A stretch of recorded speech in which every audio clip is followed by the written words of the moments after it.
Voy a grabar. Ahí estoy grabando. Partamos a la última clase, la clase libre. De hecho, tuvimos un súper buen inicio. Buenas Hoy día tardes, creo que... profe. Dígame, Buenas tardes. Buenas la, tardes, profe. la última clase. Entonces, yo creo que hoy día, si bien... Profe, eh, perdón que lo interrumpa, pero no voy a poder hacer mi presentación porque yo estoy aquí en Arica, con el computador de mi mamá. ¿Ya? ¿Y estáis Para que lejos sepa, de...? no tengo todos los medios como para Ya, David, no, presentarlo. Una lástima, la verdad, pero estoy aquí en Arica. no importa. Sí, de hecho, hoy día teníamos cierta libertad también de programación. Yo, en el fondo, tengo cosas que compartir. Ustedes estaban compartiendo recién y de hecho, es curiosa la forma en que podemos compartir como se usa un poco en Chile la palabra, ¿no? ¿En qué estabas? No, estaba compartiendo con mi familia. Y los extranjeros dicen, ¿pero compartiendo qué? Y en el fondo compartiendo la ocasión. Entonces, podemos compartir la ocasión en términos de conversaciones que vayan, digamos, en dirección al cierre del curso y pueden apuntar a reflexiones generales, impresiones, cosas que les gustaría que fueran distintas, cosas que, por ejemplo, yo también lamento no haber tenido más tiempo para hacer lo que les no tengo para hoy día, o sea, a menos que entre una clase larga, es demasiado, digamos. Entonces, yo les voy a decir, tengo esto y esto y esto, y ustedes pueden como decidir también. ¿Ya? Y la idea también es que yo les presente un par de láminas, que sigue una conversación, sin profundizar demasiado, sino más bien como en el sentido de provocar el tipo de conversaciones que estaban teniendo recién. ¿Ya? Eso es lo primero. Y apuntando hacia el cierre de la clase, pero también en función de, por ejemplo, tengo una presentación que tiene que ver con poder, entonces podemos volver un poquito a la sesión anterior y hacer un cierre con Marx y en el fondo hablar más genéricamente del poder y de repente mirar un par de situaciones contemporáneas también y ver qué tiene la teoría que decir ahí. Podemos ver también teoría, como pueden decir, teoría avanzada. Podemos ver, por ejemplo, aparte de esta presentación del poder que incluye, les digo el tiro, es, es una triple presentación de Foucault, Garfinkel y Latour. ¿Ya? Intersecciones entre historia, sociología y antropología, podríamos decir. Esa es una sesión, una posible sesión final. ¿Ya? Otra que tengo, un poquito más firulais, es una de Donna Haraway. ¿Ya? Podemos ver un poquito de feminismo que manejo yo mejor, que es feminismo tecnocientífico, se podría decir. ¿Ya? Sobre el manifiesto cyborg en general. Eh, en el fondo también es un buen cierre para Marx, porque Marx escribió, ustedes saben, el manifiesto comunista, entonces Donna Haraway escribe el manifiesto cyborg un poco con el mismo ánimo, ¿no? Y parte así, es bien entre blasfemo y erótico, así, es bien loco. Y parte diciendo en el fondo este es un intento por una suerte de amalgama entre comunismo y feminismo, ¿eh? Pero con un giro bien interesante, un giro cyborg, ¿eh? Muy enfocado hacia el cuerpo. Entonces tenemos otro tema, ¿no? Poder, cuerpo. ¿Ya? Y un tercer tema que tengo, que encontré, es que podemos ver sociología de última generación. ¿Ya? Esto ya avanzado en el sentido que, por ejemplo, las sesiones sobre John Urry, que fue un mentor que yo tuve en Lancaster, donde hice el doctorado. Yo no hice el doctorado con él, pero él es muy famosillo dentro de la sociología británica.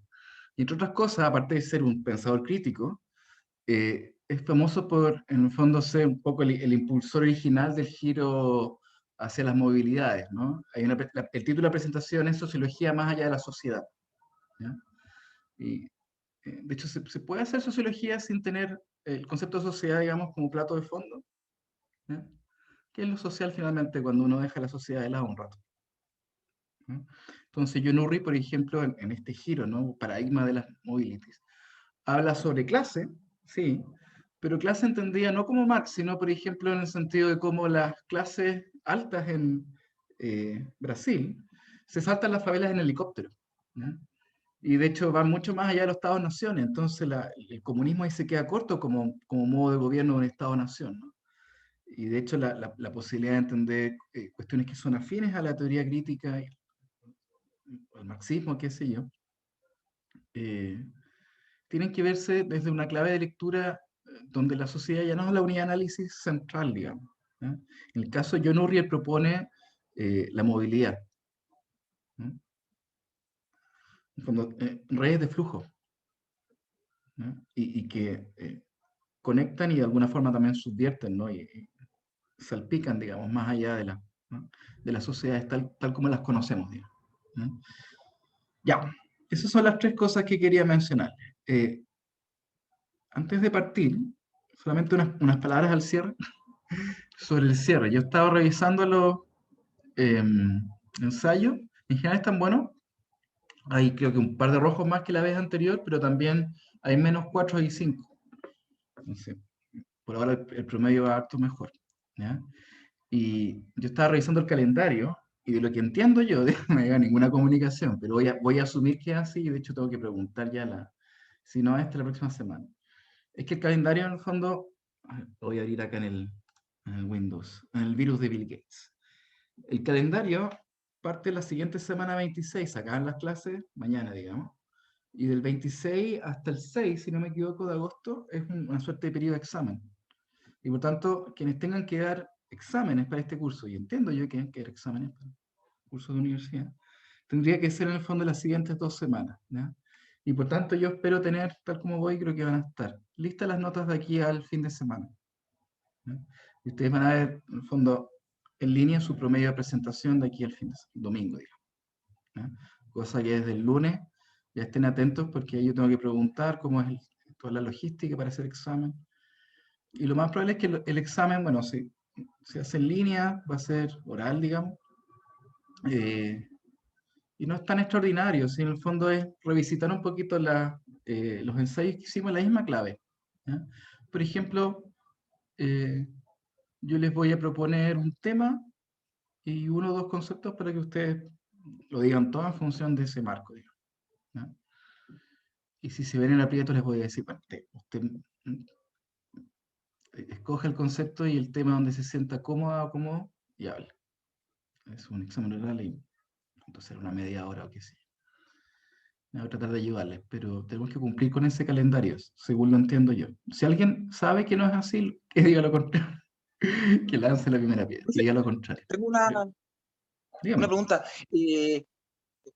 La vez pasada mencionaste algo sobre la nota de corte. ¿La nota de corte es un 4? Porque quedé así como bastante Es distinto. De asustado con hecho, eso. ustedes deberían hacer más que yo porque usualmente se negocia, tal como estas semanas de receso y todo.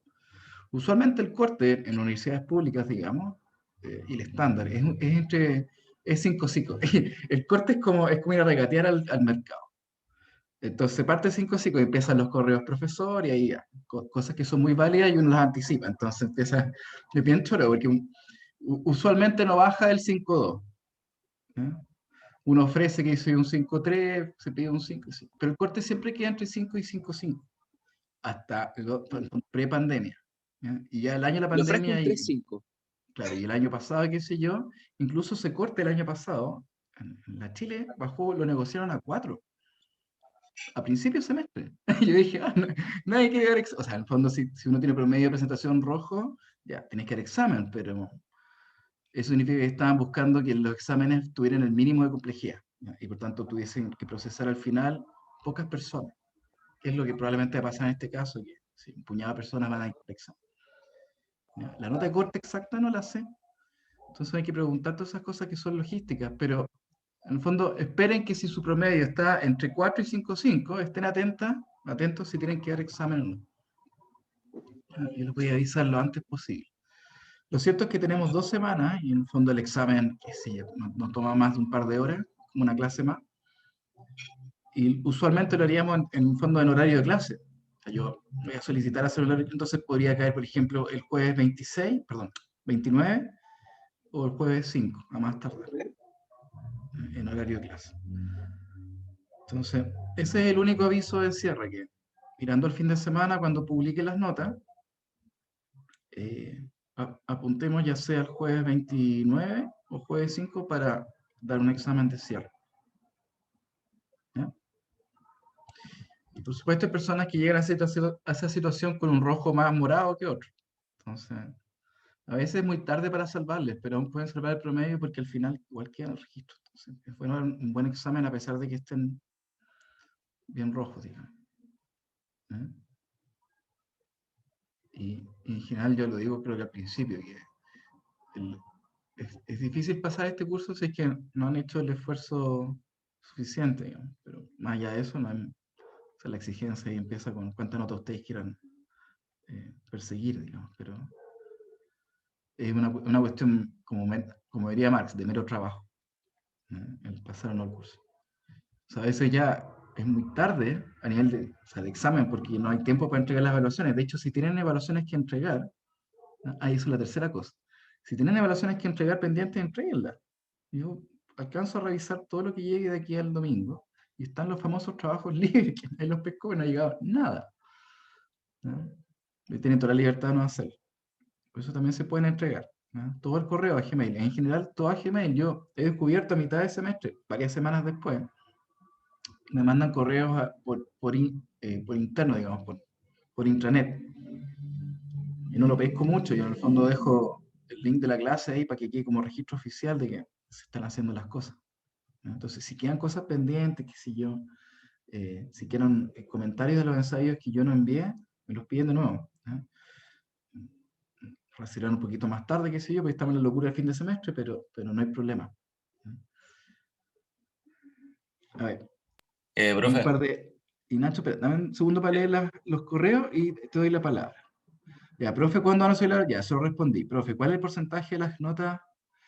Sí, 60 y 40, nuevamente el estándar. Siempre el estándar.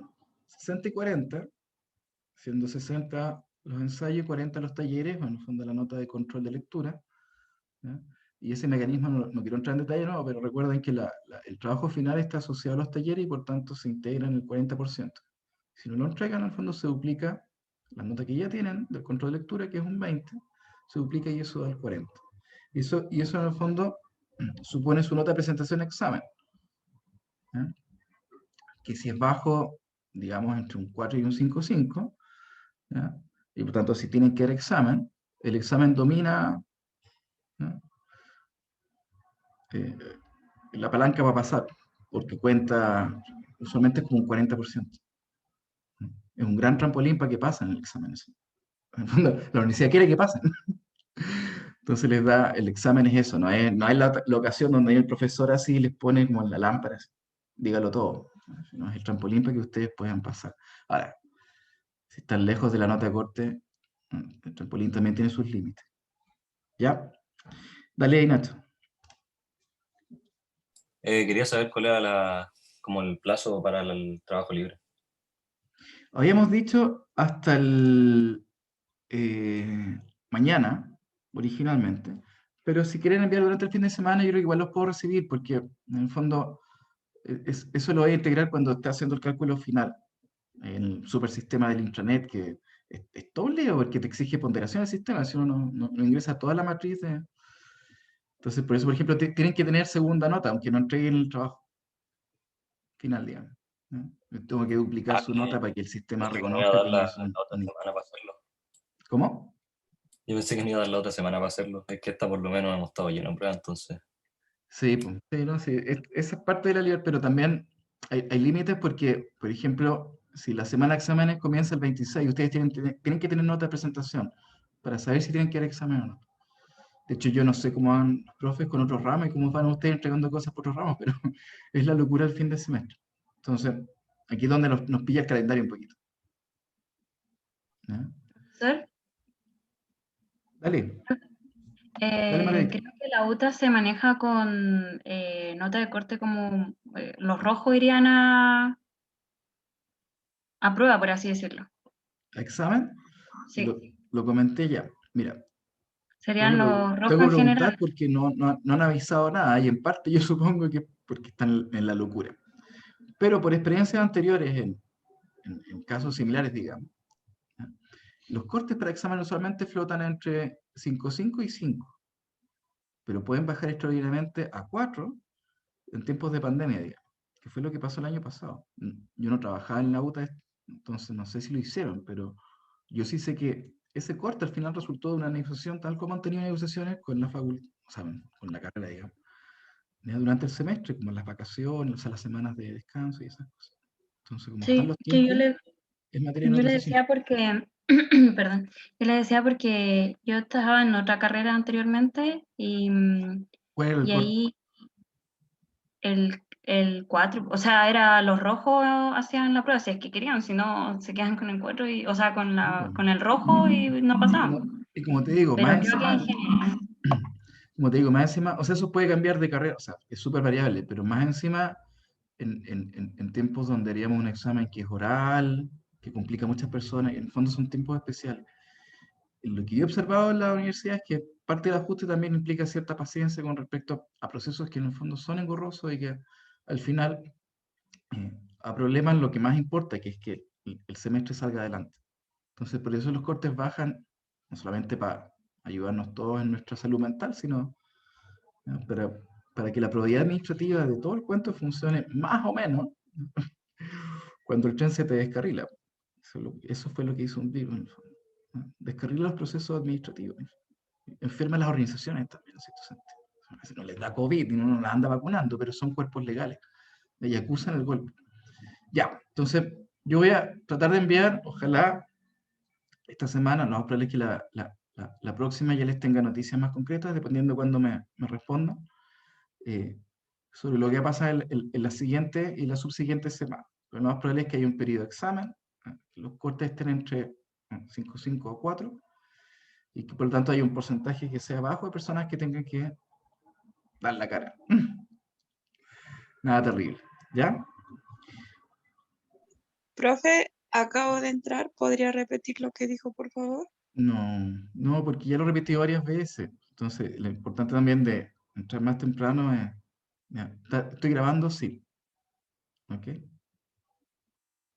Ya, entonces, pregunta.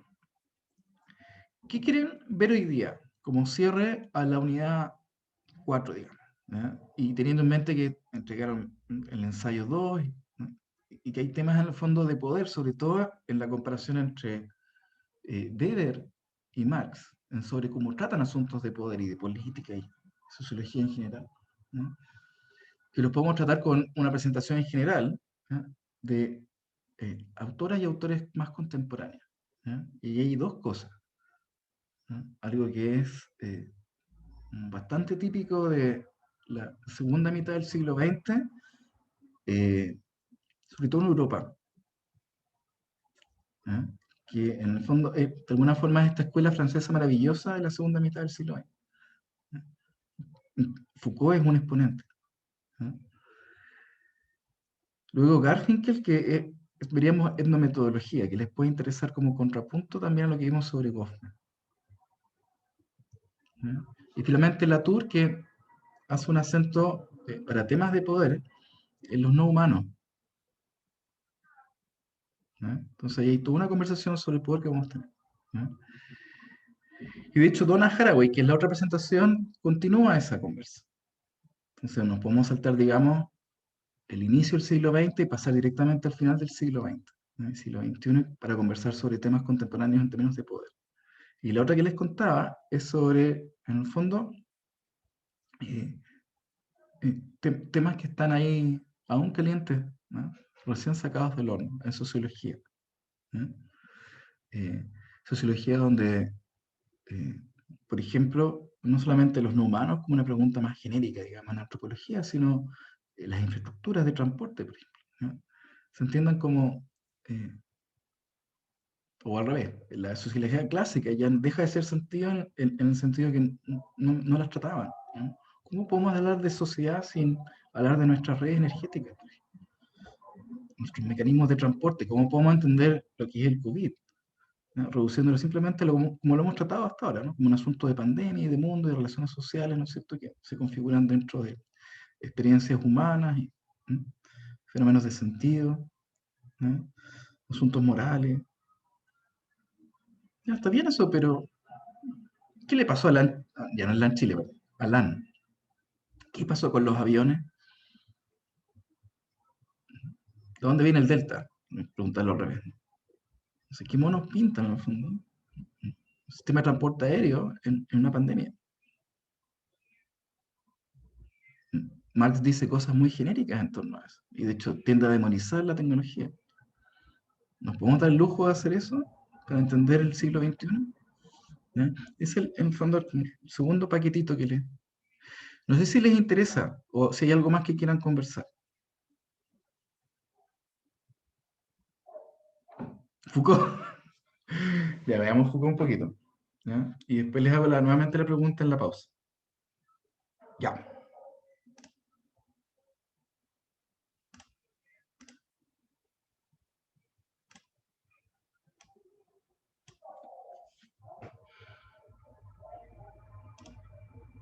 Debería estar viendo. Sesión final. Esto es como cuando uno hace los trabajos y pone final, final 1, final 1, 1, final, final, final. Sesión final 1. Entonces, yo no quiero detenerme demasiado, simplemente comentando un poco las láminas, porque esto, si los puedo compartir también puede quedar en el drive, para que sobre todo para que pongan atención, por ejemplo, ahí la gente que está subrayada con, como le dicen ahora, choquita. No lo puede decir negrita, porque después lo cancelan. ¿Ya?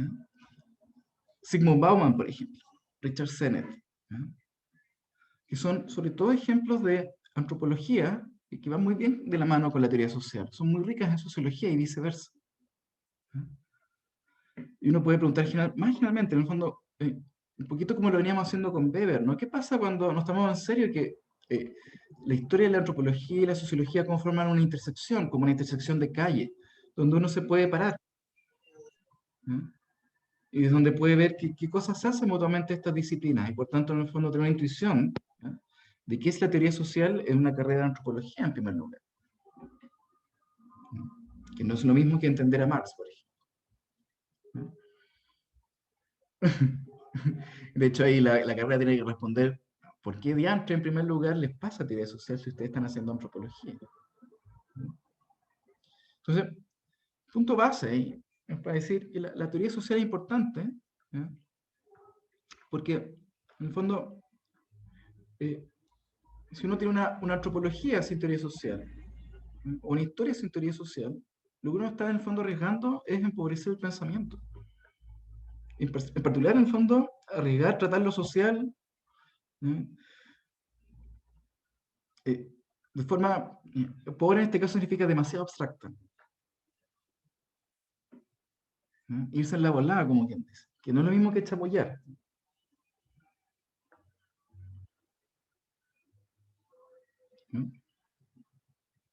O especular, si ustedes quieren, ¿no? Irse en la volada, y literalmente, es confundir modelo y realidad, es una forma de decirlo, ¿no? Es fetichizar, por ejemplo, ¿no? Entonces, partamos con en el fondo, un poco, el primer personaje que de alguna manera tiene una intuición muy antropológica en su forma de hacer historia. Hay una teoría social ahí también. Es Michel Foucault. Acá no voy a profundizar mucho, pero una pequeña reseña biográfica. Ojo ahí con dónde se educa, en la École Normale Supérieure, que también son esfuerzos públicos, que está detrás del éxito no solamente Foucault, sino de gente como Deleuze, Alain Badiou, Gilbert Simondon. Yo estoy citando a mis preferidos, pero hay un montón más. No dije Jacques Derrida porque no me gusta mucho, pero hay un montón más. ¿Ya? Foucault es un historiador, de hecho, en cierto sentido es un filósofo cuyo método es histórico, ¿ya? O que en el fondo usa la historia para hacer filosofía. ¿Ya? A mí me gusta leerlos. ¿Ya? Y de alguna forma es el capi, de hecho probablemente es el autor más citado, es como es el autor con más likes en las ciencias sociales, pero lejos, lejos, lejos. ¿Ya? ¿Por qué? Entre otras cosas, porque en el fondo sus temas dominantes en su teoría son el saber y el poder. Son temas menores. Y hay una lista de publicaciones, yo les recomiendo, sobre todo si tienen guata para leer, Vigilar y Castigar. ¿Ya? Entonces, Foucault parte un poquito como los cuentos de Cortázar, parte con un knockout. ¿Ya? Foucault parte diciendo que el poder no es algo que tenemos. Hay harta gente que se pasa el rollo cuando piensa que tiene poder. No se posee el poder, se ejerce. El poder es una agencia. un flujo si ustedes quieren. Vida y movimiento. No es una mercancía, como diría Marx. Y por tanto no lo poseen las instituciones, ni las personas, ni las cosas. En el fondo, hay un asunto que tiene que ver con la apariencia, ¿no es cierto?, con el término del poder, que son el término de estas entidades o modos de existencia, que son las personas, las instituciones, ¿no es cierto?, o efectos del poder. Son términos macrosociales, son formas, son apariencias. El poder, más bien, según Foucault, viene y se extiende, ¿no?, en su ejercicio, ¿no?, de un nivel mucho más capilar, ¿no?, lo que él llama una microfísica, ¿no?, del poder, de las acciones y sus transformaciones históricas. En ese sentido, el poder siempre es un quehacer, digamos, ¿no?, es un poder hacer, ¿no? Muchas veces también implica, en el fondo, un saber poder hacer, ¿no? Ahí están los tres verbos: saber, poder, hacer. Y ciertamente, mientras más uno le meta, por ejemplo, saber, ¿no?, la fuerza del poder, el poder hacer, no solamente se deposita en la violencia. ¿Por qué? Porque es muy burda. Sí, hay que tener una fuerza policial muy rasca, muy mala y muy cara para que sea tan violenta. Esa es su mayor señal de pobreza. Una buena fuerza policial es mucho más sutil. Los alemanes, la Gestapo en el fondo lo aprendió tempranito en el siglo XX. ¿No? Y había intuición de eso, ¿no?, desde toda la historia de la diplomacia, patrón. ¿No? Es muy cara y es muy mala la violencia. El poder no puede ser tan poco refinado para hacerse cargo de problemas complejos y contingentes, contemporáneos, simplemente con violencia. Y la violencia simplemente es un signo de que en el fondo, ¿no?, la regulación del poder está guateando en el siglo XXI. Foucault es mucho más refinado en entender el poder, ¿no?, y entender la violencia, digamos, como un ejercicio bien particular del poder, ¿no?, sobre todo históricamente acotado. En ese sentido, en el fondo, si uno revisa su obra, entre otras formas de poder, propone al menos estas cuatro, ¿no?, un poco su historia del poder, ¿no?, y que son transformaciones, digamos, muchas veces epocales del poder mismo, ¿no? Y por tanto, en el fondo, como él estudia estas transformaciones del poder, hay una palabra bien bonita, tan controversial como bonita, pero es en términos de arqueología, ¿no?, de ir escarbando la historia, ¿no?, para entender, ¿no?, cómo se transforma, y de hecho, cómo lo inocente que es aquella historia que te cuenta el pasado como si fuera algo superado, ¿no? En el sentido de que en el fondo uno podría pensar, no, sí, la violencia y la brutalidad del pasado, ¿no?, es un cuento superado, no tenemos nuestra vida cotidiana no tiene nada que ver con eso. Al contrario, pues Foucault te dice, no. Tiene mucho que ver porque en el fondo, como antecedente, lo que tenemos hoy es su refinamiento. De manera que lo que tenemos hoy día, sobre todo en la hora más tardía de Foucault, es un biopoder, ¿no? Y hoy día me metí ahí a mirar si podía sacar mi pase de movilidad porque me vacuné el 12, entonces tengo que esperar. Y decía, no habilitado, no tiene biopoder para moverse, ¿no? Biopoder en el fondo, y voy a empezar de adelante para atrás, digamos, son todas las formas contemporáneas del manejo de población, ¿no?, el máximo nivel de complejidad y sobre todo haciéndose cargo de cuerpos que son colectivos. Por lo tanto, el biopoder, ¿no?, es el ejercicio del cuerpo, digamos, liberado, ¿no? Muchas veces el biopoder nace sobre todo de manejos de poblaciones que no solamente son biomédicas, ¿no?, y si ustedes ven, por ejemplo, en la historia de la vacunación, la forma en que se gobierna una pandemia, y por tanto que los cuerpos se someten a ciertos gobiernos especiales, son biopoderosos, si ustedes quieren, ¿ya?, implica lo mismo que nos conectaba, por ejemplo, a las personas que vivieron la pandemia, la mal llamada fiebre española y todo el cuento, ¿no?, hace 100 años atrás, el uso de mascarilla, ¿no?, aislamiento, ¿no es cierto? Y segregación de poblaciones. Cuando ustedes, por ejemplo, viajan en avión, hoy más que nunca,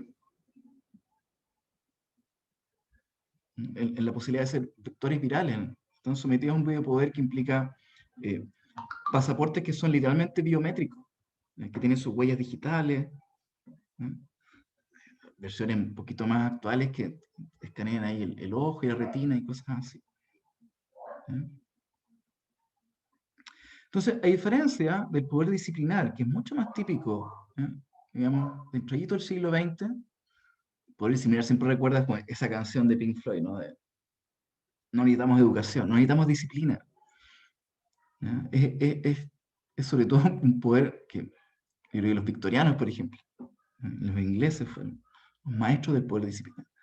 Y para atrás. A diferencia del videopoder, el cuerpo disciplinar es mucho más es un poder sujeto al cuerpo en su dimensión más íntima.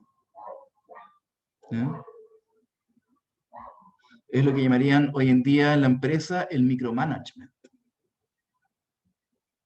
Es lo que en la escuela en su momento fue la varilla, la disciplina.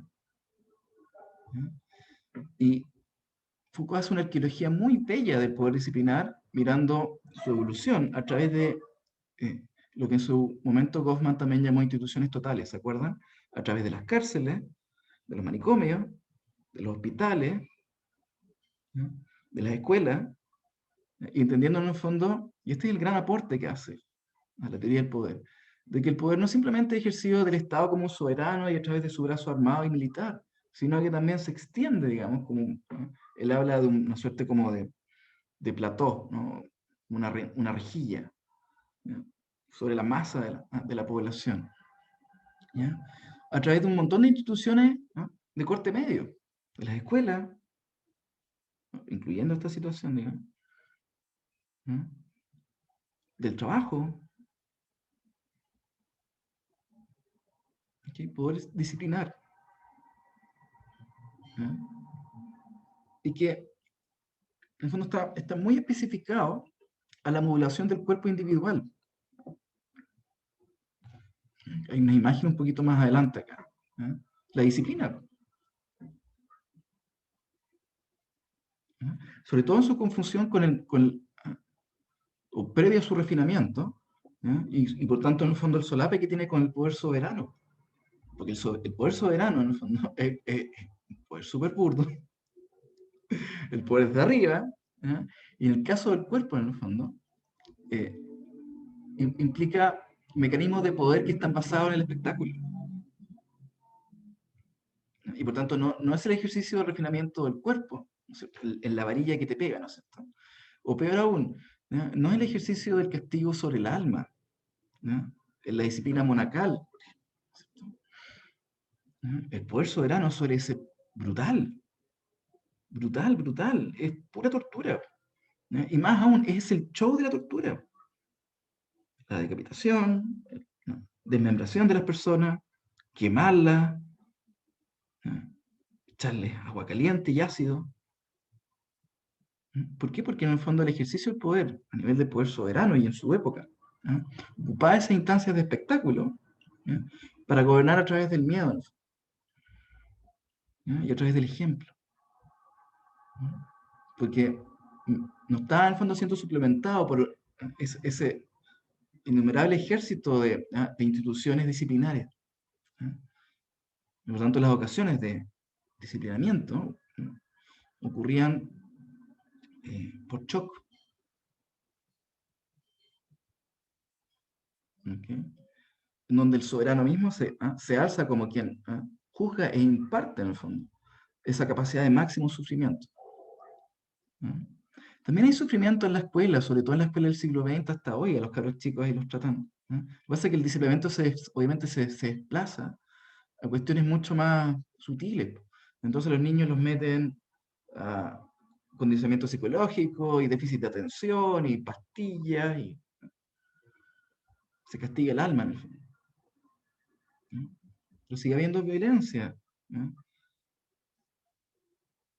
También hay una violencia en el caso del biopoder cuando no te dejan entrar, ¿no es cierto? a un lugar, digamos. ¿Ya? Y de alguna forma la intuición general del poder pastoral, ¿ya? Que es, digamos, una suerte como de poder antiguo, es precisamente el poder que se instala a sí mismo porque existe en el fondo, ¿ya? El sufrimiento, y existe la violencia, existe la tragedia y el mal, ¿ya? Como discordia. O sea, el poder pastoral en el fondo es el poder de quien se viste, ¿no? De quien puede suturar la herida, ¿no?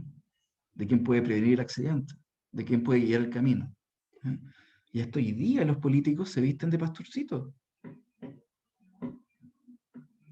¿no? O tratan en el fondo a los votantes como rebaño. Entonces, ojo que uno puede leer en la historia, y aquí yo hice un resumen muy, muy burdo, insisto, ¿eh? Muy, muy burdo. Foucault es mucho, mucho más preciso, ¿no? Como buen historiador, digo, ¿no? En entender con Foucault estas innovaciones en fondo históricas del poder, ¿no? Hay otro autor, también francés, un poquito de la misma época, ¿no?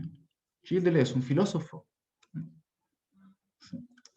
En su libro Foucault, donde Gilles Deleuze lee a Foucault, ¿no? Deleuze puntualiza en su propia onda, digamos, de forma de hablar sobre el poder, pero leyendo a Foucault, digamos, ¿no?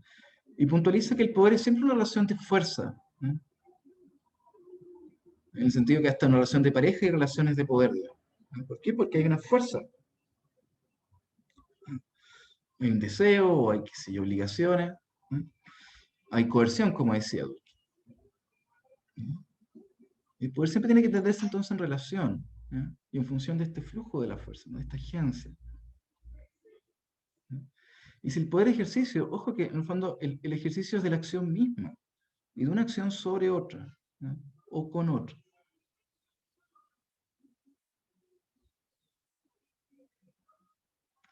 Profe, una consultita. Dígame, Juan ¿Se Carlos. puede? Sí, sí. Disculpe la interrupción, ya que habló de la relación y del poder y de la fuerza. Sí, sí. El hecho de que una persona esté enamorada o tenga amor, ¿en qué situación de poder la pone? Es una pregunta más profunda, así, a nivel sociológico. Lo que pasa es que en el sentido más como burdo, más cotidiano, esa expresión, ¿no? Quien puede y quien quiere, ¿no? El que quiere cuando puede y el que puede cuando quiere y todas esas cosas. Entonces, desde los papeles que se toman en las relaciones amorosas, sobre todo en lo que Niklas Luhmann llama el amor-pasión, que es ese amor que se inventa por ahí, unos 300 años atrás, ¿eh? Y donde en el fondo se entretiene la pasión en el ideal de la posibilidad, ¿eh? Lo que se llama el caer en el amor, digamos, ¿eh? Desde ahí hay, en la historia del poder, ¿eh? Algo que también está codificado en la democracia, que es la intuición de que en el fondo la persuasión, digamos, ¿eh? Y sobre todo la persuasión del comercio, triunfa sobre la fuerza bruta, ¿no? Del poder a la antigua, digamos. Es la idea que la pluma triunfa sobre la espada y todo ese tipo de cosas. Entonces uno puede mapear en el fondo el nacimiento del amor romántico, porque hace 1000 años atrás amor romántico había, digamos, re poco, al menos en su tipificación sistemática en la sociedad. Había gente que lo vivía contingentemente, pero no era un elemento sistemático del mundo. El elemento sistemático del mundo, en cómo se armaban en el fondo relaciones de pareja, era en función de economías familiares. A las mujeres las vendían, y bueno, todo ese cuento ustedes lo conocen. Entonces, cuando nace la posibilidad de enamorarse, digamos, y libremente caer en el amor, ¿no? La relación de pareja se refina en términos de las posibilidades de poder. ¿Por qué? Porque en el fondo está suplementado por la seducción, ¿no? Esa es un principio de respuesta, porque como dijiste tú, es una larga conversación, pero es un principio de respuesta para conectar el amor a estos temas, ¿no? Entonces, en función también un poquito de esa historia, ¿no? De cómo el amor, ¿no? Es precisamente no el último recurso del poder, ¿no? De hecho es un refinamiento del poder, ¿no? La violencia es el último recurso del poder, dice Deleuze, leyendo Foucault, ¿no? ¿Por qué? Porque se ejerce sobre, ¿no? Mientras que la seducción, por ejemplo, de la pasión, ¿no? Muchas veces se ejerce con, tocando con, ¿eh? Mirando a través de. ¿eh? No es necesariamente esta posición sobre. De hecho, muchas veces cuando, entre comillas, se compra el amor en la prostitución, ¿ya? El ejercicio de literalmente ponerse uno sobre el otro, digamos, ¿ya? Y dominación, ¿ya? A propósito del intercambio económico, ¿ya? Destruye esta intuición, digamos. ¿Por qué? Porque implica cierta violencia, ¿ya? Y paradójicamente esa violencia también puede producir deseo, entonces no hay problema. ¿Ya? Y los cuerpos también ahí pueden ser libres de intercambiar en el fondo agencias, pero ¿ya? Es importante destacar acá que la palabra sobre es vital, sobre todo para entender poderes de tipo soberano. ¿Ya? Y entender cómo el poder disciplinar es distinto del poder soberano, porque ya no es necesariamente un poder sobre, sino es un poder de dentro o a través. El poder disciplinar, sobre todo en su máximo refinamiento, es el castigo del alma. Y créanme que si ustedes creen tener poder sobre, digamos, alguien, ya partieron mal, porque no se tiene poder. Lo que uno puede hacer es ejercitar, ¿no es cierto? Es el hacer el castigo, por ejemplo. Ignorar un mensaje. ¿No es cierto? Ghosting. Ya. Hay algo en el chat. Sí, profe. Ya. Revisamos la nota y el corte es un 4. Hablando de poder. Es un 4. Esto es igual, es como el corte, la máquina lo hace, ¿no es cierto? Uno pone la cabecita o la mano y hace el corte y te manda una musiquita feliz con luz verde o que es bajo el corte. Ya, el corte es 4. Tengan eso en mente entonces cuando calculen sus promedios. Cuando yo subo las Sí, notas. profe. Ya me había asustado, ya estaba ya con una mano en una soga y a punto de... No, pero era parte de lo que conversamos. Yo sabía que podía ser hasta 4. Es regular que se negocie así. A mí me había tocado antes, sí, no me sorprende. Estaba a punto de hacer un suicidio altruista. Entonces, en resumen, con Deleuze es fácil, ¿ya? Leer a Foucault pensando en lo que Deleuze llama diagramas del poder, ¿no? En tratar de diagramar las relaciones de poder para entender sus innovaciones históricas, por decirlo. ¿Ya? Y sobre todo ocupándose estas palabritas, ¿no? Poder sobre, poder para. ¿Ya? Empoderarse, en el fondo. Empoderar. Es un poder para, un poder con. Es un poder sobre. ¿Ya? Ojo con eso.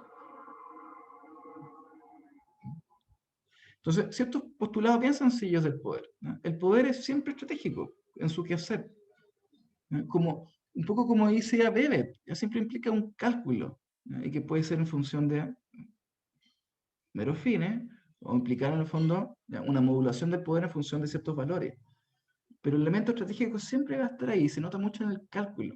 De hecho, es usualmente lo que falla en el amor, que hay poco cálculo, digamos, ¿no es cierto? Porque el ejercicio las canciones cantan, ¿no? La gente se entorpece con el amor, ¿no es cierto? Pierde estrategia y por tanto en el fondo se somete a ciertos poderes. El poder también es disperso, ojo con eso. Sobre todo en esta época donde, por ejemplo, uno puede matar a otra persona a kilómetros de distancia a través de un dron, por ejemplo. El ejercicio del poder se puede distribuir. Pero ojo que en el fondo el pasaje de esa conexión siempre es local, siempre es de aquí para allá. ¿No? El poder no está en todas partes, ¿no? De algo o de alguien en el ejercicio, ¿no? Para, con, etcétera, ¿no? Un poder. No está siempre todo el tiempo en todas partes para todo el mundo. ¿No? El poder no es un éter, como se pensó alguna vez en física, que existía una suerte de medio general. ¿No? El poder siempre está distribuido, en el fondo conecta. ¿No? Y esos pasajes de conexión entre aquella y allá siempre son ejercicios locales. ¿No? Por eso se pierden las elecciones. No, por suerte. Y ojo, nuevamente, el poder no está subordinado al tener. ¿Por qué? Porque se puede perder. Uno lo puede entender en términos de una mercancía, si ustedes quieren. En el sentido que uno puede comprar poder con dinero, efectivamente. Uno puede comprar un político, tenerlo en el bolsillo, qué sé yo. Pero eso no garantiza que te traicione de vuelta. Historia de traición en el poder ahí. Más vieja que el hilo negro. ¿Por qué? Porque el típico drama del poder. Uno piensa que lo tiene y se pierde. ¿Por qué? Porque está en la relación, está en el flujo del ejercicio. es un quehacer, no es esencia o tributo. Entonces, en ese sentido, no existen personas poderosas.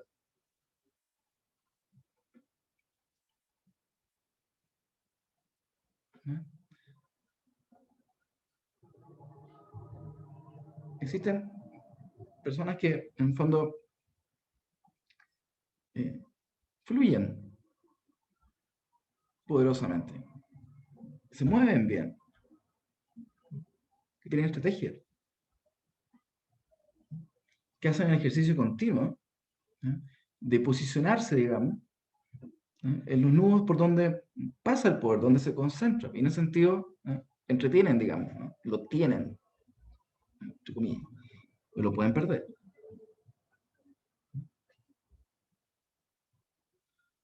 Entonces, uno podría decir que el poder, en cierto sentido, está en el detalle.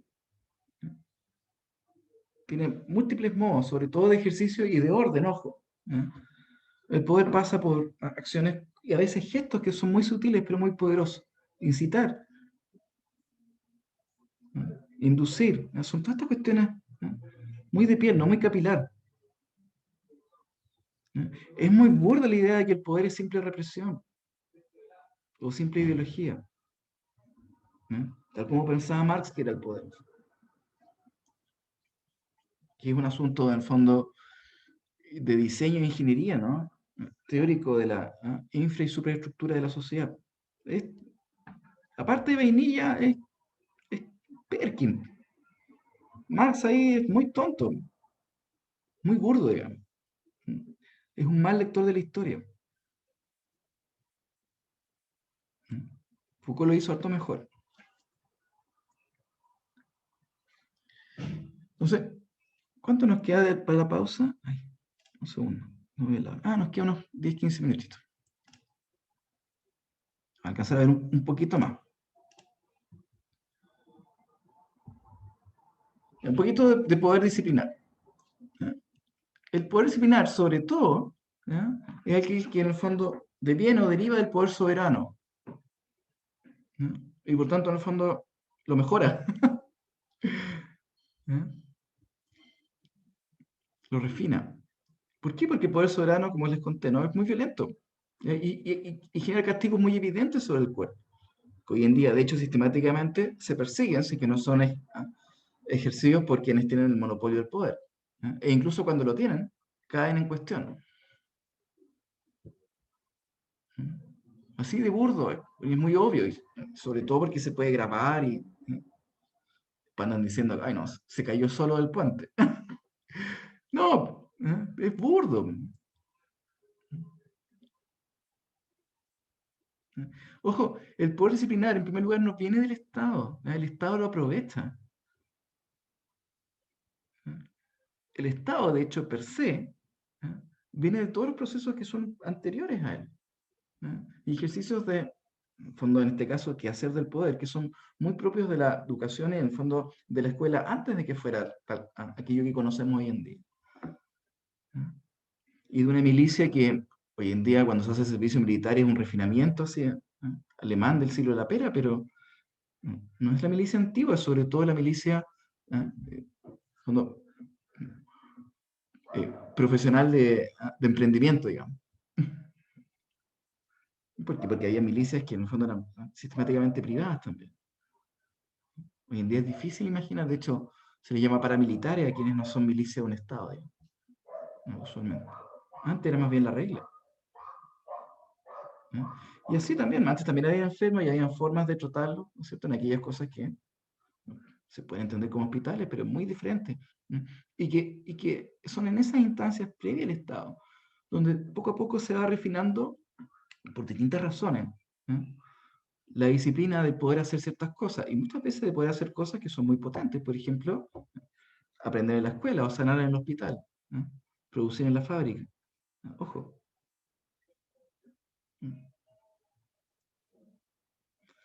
De cualquier forma, disciplinar siempre es mucho más útil que violentar. Y la disciplina, en última instancia, se distingue de la violencia, precisamente por eso. Porque solamente con disciplina puedo castigar el alma.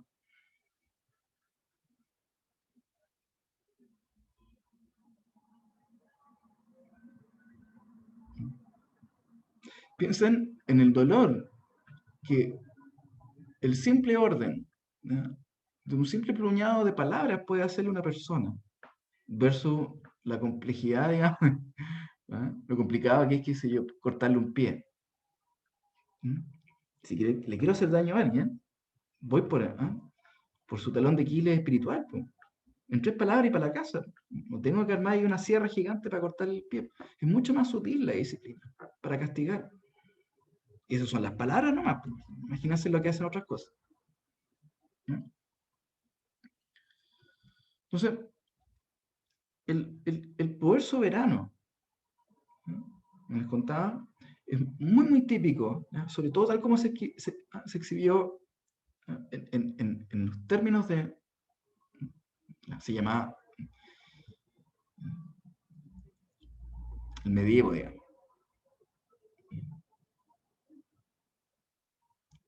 Entonces, el punto acá es que la violencia del soberano implica la capacidad de poder ordenar desde arriba un dolor que es bien específico, ¿ya?, sobre el cuerpo como objeto de castigo.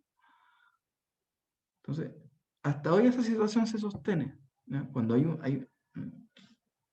y de hecho se le penaliza en el derecho moderno como, ¿no?, como diría Durkheim, ¿no es cierto?, los daños morales más potentes que se le puede hacer al cuerpo social, porque es dolor intencional, ¿no?, de matar, ¿no es cierto?, torturar, violar, penas muy altas precisamente por esto, porque en el fondo lo que está en juego cuando ¿no?, el cuerpo social se siente amenazado, ¿ya?, es el relapso, ¿no?, a este modo del poder, ¿ya?, que implica un ejercicio exclusivo sobre el cuerpo.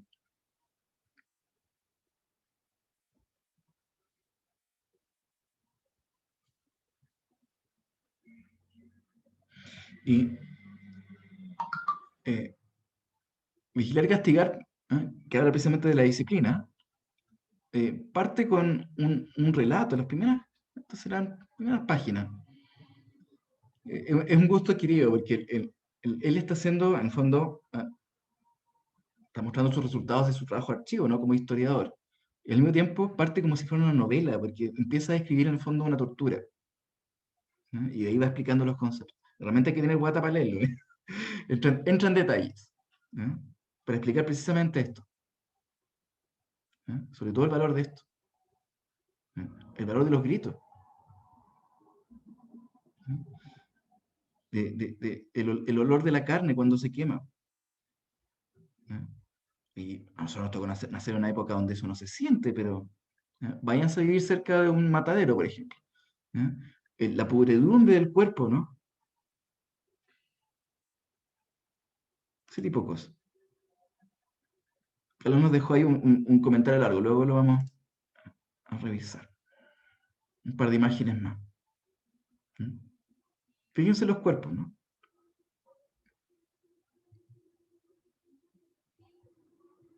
Entonces, el salto cualitativo de la tortura al fondo, al castigo más sistemático, ¿no?, y ejercido bajo un derecho diseminado institucionalmente, ¿no?, y no solamente concentrado solo en un soberano, ¿no?, pasa sobre todo por ciertas reformas penales que son propias del siglo XIX, ¿no?, y pasa también por, en el fondo, la idea de que ciertas instituciones se toman la escena, ¿no?, instituciones como los reformatorios, los asilos, ¿no?, lugares donde, o pequeñas sociedades donde en el fondo parte importante de la educación tiene que ver con moldear los cuerpos individuales.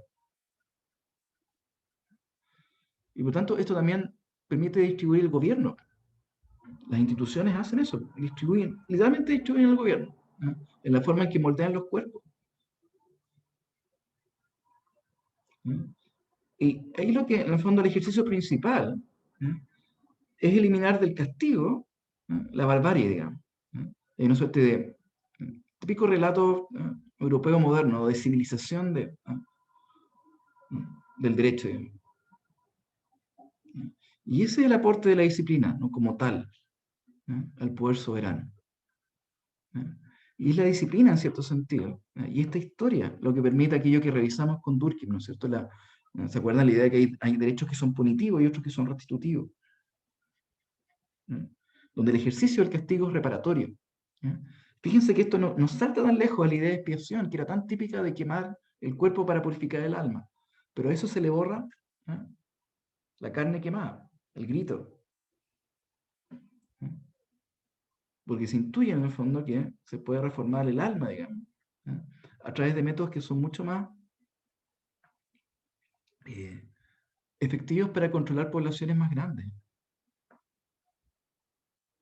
¿No? Y por eso también, precisamente el ejercicio de la diseminación del poder, una de las causas por las cuales las instituciones como la escuela o los hospitales empiezan a multiplicarse, digamos, en frecuencia de producción, digamos, empiezan a diseminarse, ¿no?, a florecer, digamos, como callampa por toda la sociedad, las instituciones reformatorias. ¿No? Entonces, aquí, insisto, es la imagen de Pink Floyd, ahí The Wall con los niños, los profesores típicos de esa época, no sé. Pregúntenle a sus abuelos, no sé si pueden, digamos, los varillazos del pasado, digamos. Les pegaban y las cosas que decían, ¿no? Que era mucho más común decirte que eras tonto, ¿no? O sea, con suerte las mujeres podían estar en la escuela, porque lo que se aceptaba en el fondo, en términos de orden social, ¿no?, era una intromisión mucho más brutal sobre el cuerpo, pero también sobre el alma. ¿No? Hoy en día, nuevamente, uno dice negrita y cancelado. ¿No? ¿Por qué? Porque hay una resistencia mucho más fuerte, ¿no?, a la vulnerabilidad, incluso a la potencia de la palabra, ¿no?, en la provocación y su daño. ¿No? Eso es súper atípico en un contexto disciplinar. Disciplinar, de hecho, ¿no?, la resistencia es baja frente a la intromisión del cuerpo. ¿No? Y ojo que en ese sentido cualquier actividad puede ser objeto de disciplina, ¿no?, y por tanto ejercicio de poder, el deporte también, el amor, la religión, el arte. Y parte importante del truco, digamos, del poder disciplinar es la capacidad de codificar los cuerpos, ¿no?, a través de las reglas. ¿No? Y no solamente la idea que la norma que es coercitiva y externa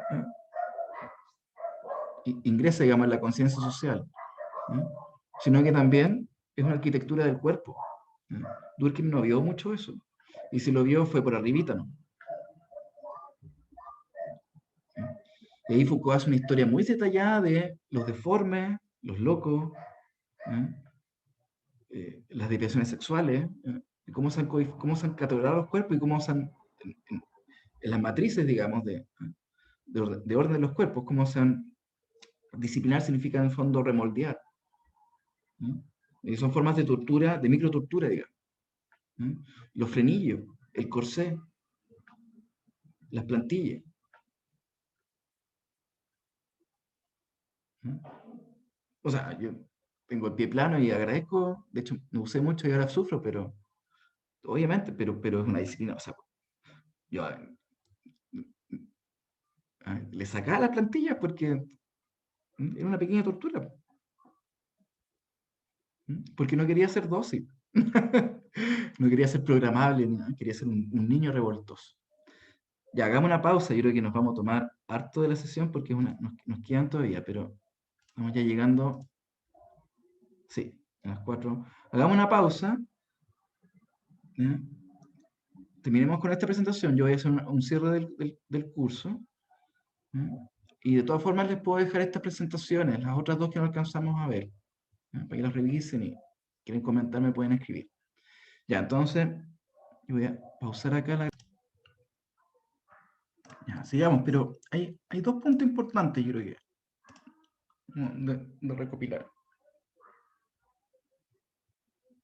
Lo primero es que el poder como ejercicio está en las relaciones y por tanto el tener poder en la práctica es siempre una cuestión estratégica, una cuestión de posición, de posicionarse por donde pasa en la conexión de las relaciones, ¿ya?, podemos decir ciertas concentraciones de poder.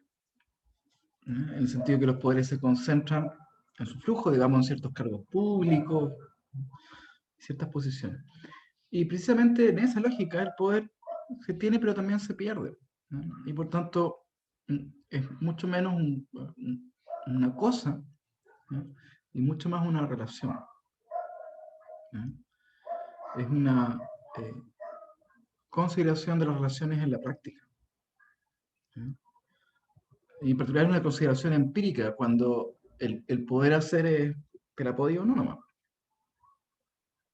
¿no? Entonces, eso es lo primero, ¿no? Que el poder es un ejercicio, que está en la relación, y que el tener poder implica en el fondo posicionarse estratégicamente. Y lo segundo, en la forma en que Foucault lee la historia del poder, y ahora puedo partir de atrás para adelante, digamos, antes fui, o sea, de adelante, antes lo hice de adelante para atrás, ahora de atrás para adelante. Recuerden que digamos, el poder en términos de las innovaciones históricas que ha experimentado, uno podría decir que parte de un sentido bien burdo, ¿ya? De hecho, literalmente el sentido en que el poder es mero consuelo, ¿ya? Es mera ayuda, es mera compañía, es mera guía, ¿ya? No por ello menos importante, pero es una suerte de reacciona a aquello que está en el entorno, ¿ya?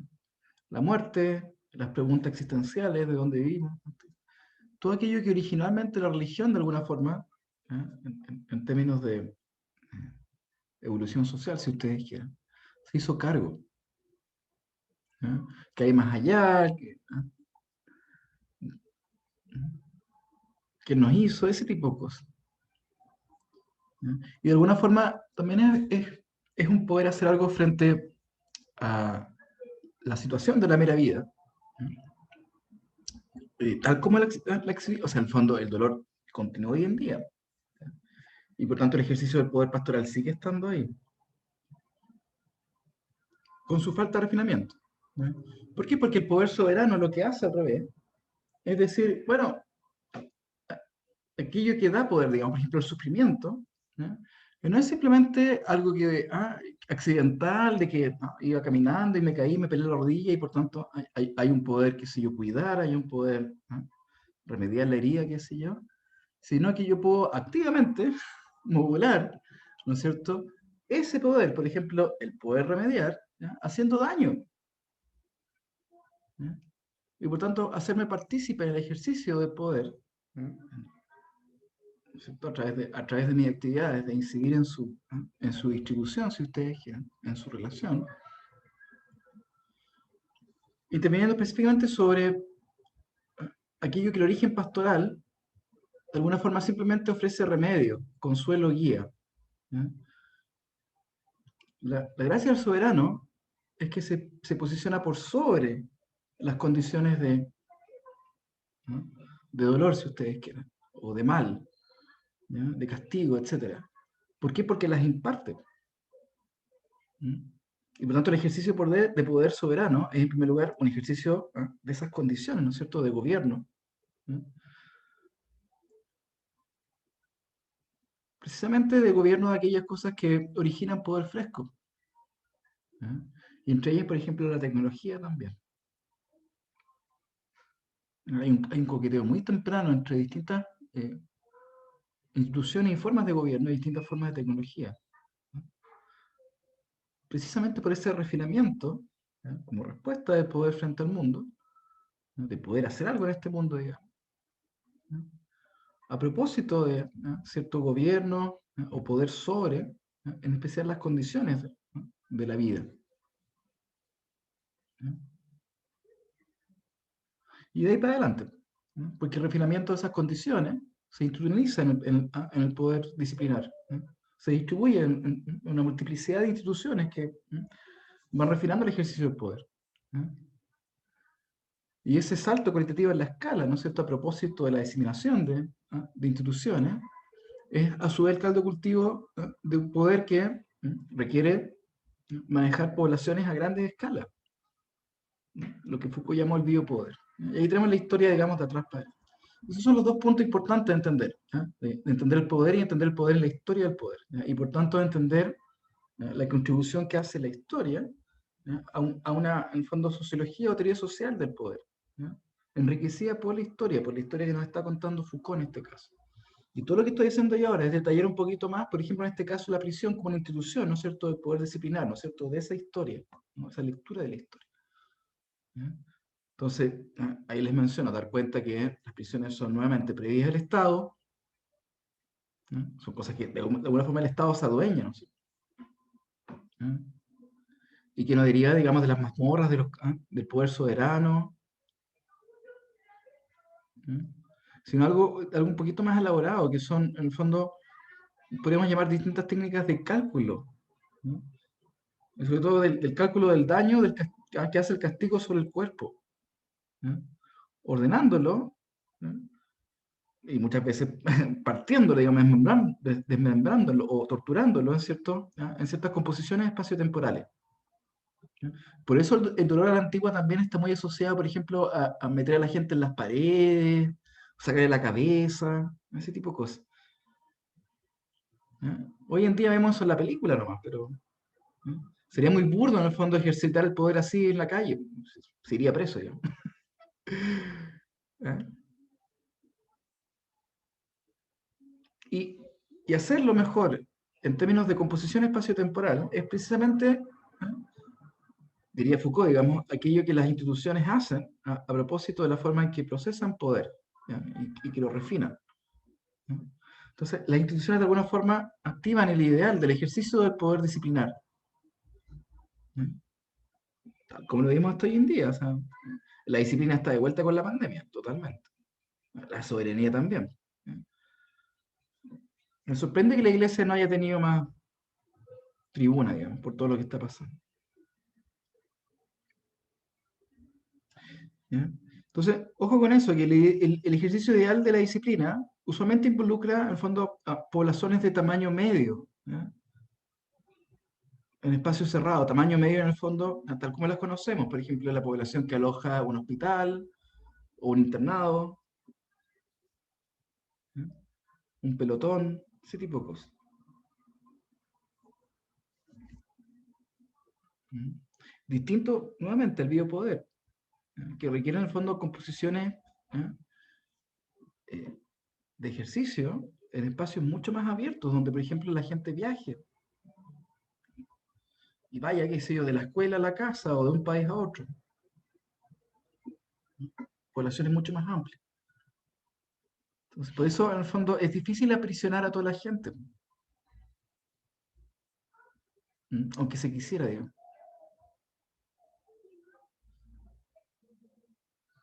Entonces, aquí hay una cuestión que es como una joyita de YouTube para estos temas, que hay un debate entre Chomsky, que es un lingüista estadounidense, muy famoso sobre todo ahí en la segunda mitad del siglo XX, ¿ya? Con Foucault, sobre la naturaleza humana y qué sé yo. Y también es un debate sobre formas de hacer filosofía, ¿ya? No solamente entre Europa y Estados Unidos, sino también entre, digamos, los analíticos y los continentales, que se le llama.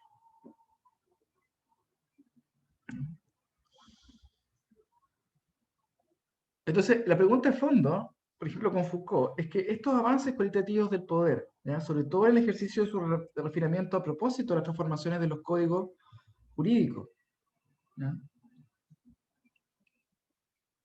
Donde se evacúa la barbarie, digamos, del castigo, ¿se acuerdan? Uno se pregunta entonces, bueno, ¿eso nos hace más humanos? ¿Desecharnos de los gritos y el sufrimiento? ¿Nos hace más humanos o no? O más bien el gesto fue, en el fondo, esconder el dolor bajo la alfombra, ¿no es cierto? Distribuirlo para que se escuche menos, ¿no? Y al mismo tiempo, en el fondo, en ese refinamiento, hacerlo más efectivo, ¿no? Y sobre todo hacerlo llegar a más personas, porque por supuesto que los espectáculos del poder soberano no andaban tirando todos a la horca, o sea, eran unos pocos, digamos, ¿ya? Y eran, como quien diría hasta hoy, ¿no es cierto?, castigos ejemplares. Si los gritos sin micrófono no se escuchan más allá de la esquina, digamos. En la Edad Media no había micrófono, ¿no es cierto? Entonces, la idea de hacer de evacuar la barbarie de la convivencia, digamos, ¿ya? A través de la disciplina, ¿no es cierto? Por ejemplo, disciplinar a la gente que se porta mal, que le anda pegando a los compañeros, o que anda copiando, qué sé yo, que se anda sacando los mocos. Disciplina, ¿no es cierto? ¿Eso nos hace más humanos? Es una muy buena pregunta. Porque la historia oficial es que sí. ¿Ah? Nos hace, de hecho la palabra es más civilizado, ¿no es cierto? Y por tanto promueve la civilización humana. ¿No? Tal como se cuenta esto hoy en día, ¿no? La educación, digamos, y por tanto la atribución disciplinar de las escuelas, ¿no es cierto? A los cuales los padres básicamente les regalan a los hijos para que vayan a educarlos, ¿no es cierto? Y antes les pegaban, no hay ningún problema. Te pegaban en la escuela, te pego de vuelta en la casa. ¿Eso nos hace más humanos? Entonces, Foucault argumenta que aquello que llamamos naturaleza humana, ¿ya? Más bien, es una suerte, es precisamente el tipo de tema donde la idea de saber es muy importante para comprender, ¿ya? Las pretensiones de poder, ¿ya? Sobre y entre las personas y las cosas. ¿Ya? Entonces aquí ojo que en el fondo entra el saber en juego, sobre todo cuando, ¿ya? La naturaleza humana siempre ha sido una suerte de aventura intelectual también, ¿no? De saber. ¿Ya? Y por tanto predicar, ¿ya? Desde el poder pastoral. Ya. Quiero hacer un giro, digamos, brusco en este trío de autores, a un autor que también es más o menos contemporáneo a Foucault, ¿ya? Pero que escribe en un contexto muy, muy diferente.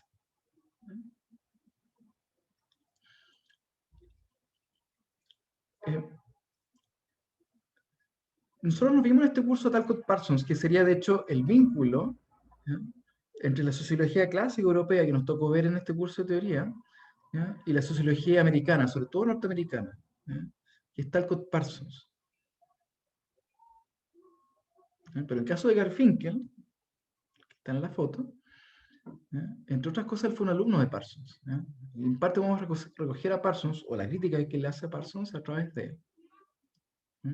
Todo al otro lado, digamos, del charco, ¿no? En América. ¿Ya? Claro que, en fin, que entre otras cosas, aparte de ser famoso porque lo expulsaron de la Asociación de Sociología de Estados Unidos y todo el cuento, por ser tan rupturista, digamos. ¿Ya?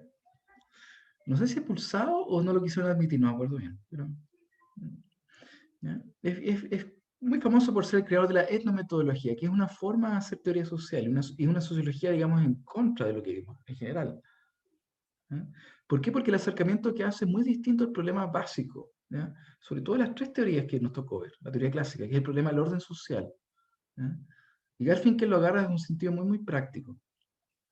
Ahí pueden revisar un poquito más en sus textos sobre etnometodología, sobre todo el clásico del 67, estudio de etnometodología.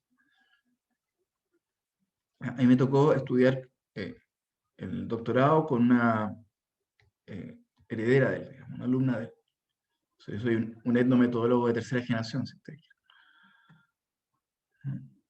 Entonces, Garfinkel, entre otras cosas bacanas que tiene, esto me gusta mucho, es que es indiferente, incluso insolente frente a la teoría. Me gusta esa idea de ser insolente frente a la teoría, faltarle respeto más a menudo. Por ejemplo, desafiarla en su capacidad de poder explicar efectivamente el orden social, a partir de aquello que nos toca vivir y cómo lo podemos describir en el día a día.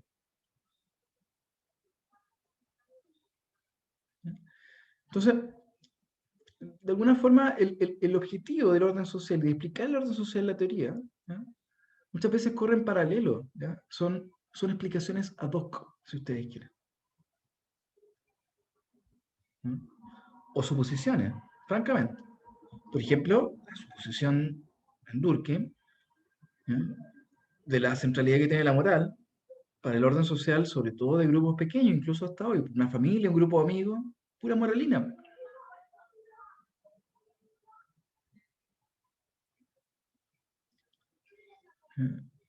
¿Y es tan así o no? ¿Hasta qué punto? O en el caso de Weber, ¿no es cierto? La centralidad que tiene el sentido, sobre todo, para entender lo social a gran escala, si ustedes quieren. ¿Se acuerdan tal como lo hacía en economía y sociedad, pero sobre todo en el espíritu del Kant? En la ética protestante y el espíritu del capitalismo. Entonces, ahí Garfinkel en el fondo le pasa un poco la cuenta a la sociología en sus pretensiones de generalización, digamos, un poco exageradas. Y se concentra en decir que en la teoría, en particular en etnometodología, que es una teoría, digamos, de lo social, el orden no se encuentra simplemente ni en la moral, o en la subsistencia, digamos, vital o material, en nuestra relación con la naturaleza, digamos, como es Marx, ni siquiera en el sentido simbólico, como es en Weber, sino que en el fondo lo social está en la práctica, en la realización autóctona de la organización de la vida cotidiana. Lo social está tal como lo hacemos, ahí mismo. Ahí está lo social, tal como lo hacemos. Eso es la etnometodología. Es la intuición de que en el fondo el orden está en el detalle. Está pasando un camión acá. ¿Ya? El orden está en el detalle. Y sobre todo en la forma en que a través de los detalles se ejercita y nos podemos dar cuenta de cómo en el fondo lo social es in situ. ¿Ya? Es autóctono. ¿Ya? Es orden local, es ejercicio, ¿no es cierto? Un poquito como diría Foucault. ¿Ya? Aquí y ahora, ¿no? Sostenido con esta conexión, de esta forma, con esa estructura y esa función, y no así ni hasta mañana. ¿No? Y por tanto, de alguna forma, la etnometodología aumenta exigencias para la teoría, para que no explique de más, digamos. ¿No? Está en inglés acá, Lemet 2010. La etnometodología es la investigación racional, ¿ya?, de aquellas, en el fondo, propiedades que son, ¿ya?, nuestras expresiones indexicales. Lo que yo estoy diciendo es una expresión indexical. ¿Ya? Lo estoy diciendo aquí en este contexto. ¿Ya? Lo indexical o el índice es otra forma de decir contexto, ¿no? ¿Ya? O situación. ¿Ya? Y por tanto el orden social, sobre todo de esta interacción, digamos, ¿ya?, está en el detalle de mis palabras y de mis expresiones. ¿Ya? Y de otras, en el fondo, acciones prácticas, como dejé de grabar, vamos a la pausa. ¿Ya? Que son efectivamente contingentes, ¿ya?, en la medida que esta clase, ¿ya?, no es otra cosa que un acontecimiento, ¿ya?, algo que pasa, digamos, y que se puede entender en términos de un éxito. ¿Ya?